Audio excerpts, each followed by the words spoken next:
There's breaking news out this morning that is not going to get the attention it deserves, because the dumpster fire vending machine that is the Trump administration can't stop pumping out salacious headlines. But 5 years from now, if unaddressed, this story is the one that's going to be sticking with us, because the New York Times just got their hands on a 100-page document from the Department of Housing and Urban Development, or HUD. This document's expected to be released to the public in the next couple of days, and when it does, it will be a multi-billion-dollar bomb on the housing market. Now, I'm particularly close to this because I worked in housing and finance for 8 years, and I led a grant committee for a major nonprofit for the better part of a decade that helped allocate millions of dollars to housing and financial education programs. Now, essentially what we're talking about here is the value of housing first. This is a data-backed philosophy that says when a person is given housing before any other treatment, it becomes significantly more likely to successfully address other challenges like addiction and mental illness, leaving them in a better place to ultimately get back on their feet and live an independent life if health permits. But just like with the Trump attacks on Medicaid, the Trump administration's position is that you have to first fix yourself before you're entitled to help. The policy is so bad that last month, 20 House Republicans co-signed a letter that was published to Politico where they begged the Trump administration not to make these cuts for calendar year 2026. In this letter, they said that these changes should be implemented carefully to avoid destabilizing programs that serve individuals with severe disabilities related to mental illness, chronic health conditions, or substance use disorders, in addition to seniors with disabilities. In that letter, these 20 Republicans warned that severe cuts to this program for 2026 could result in almost 200,000 people being pushed out onto the street in 1 year. But these Republicans forgot that with Trump, the cruelty is always the point. Because in the notice that was published in the New York Times today, Trump wants to cut $2 billion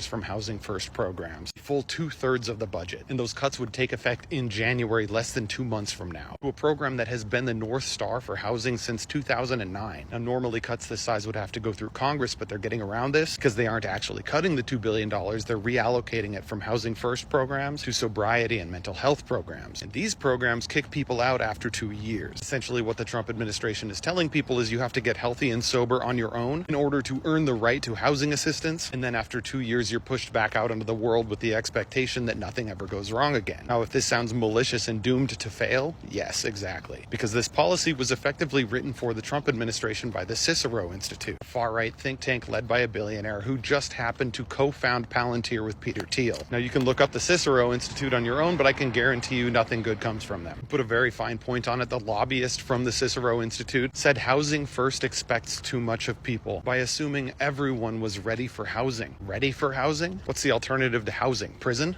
Yes, prison. Because while with one hand Trump's policies defund housing programs, with the other he's criminalizing homelessness across the country, effectively funneling homeless people into prison while funneling billions of dollars away from nonprofits, social workers, nurses, and doctors, and the developers and landlords that support these Housing First programs, and directly into the prison system, which costs billions more and does nothing to help people live a better life. Now, if this all sounds terrible to you, correct. But there is something you can do. You can share this far and wide because public awareness does matter, and you can visit endhomelessness.org so you can learn more about the organizations that are suing to stop these things from becoming a reality. And of course, vote for Housing First progressives for Congress, so starting 1 year from now, we can put this trash behind us for good.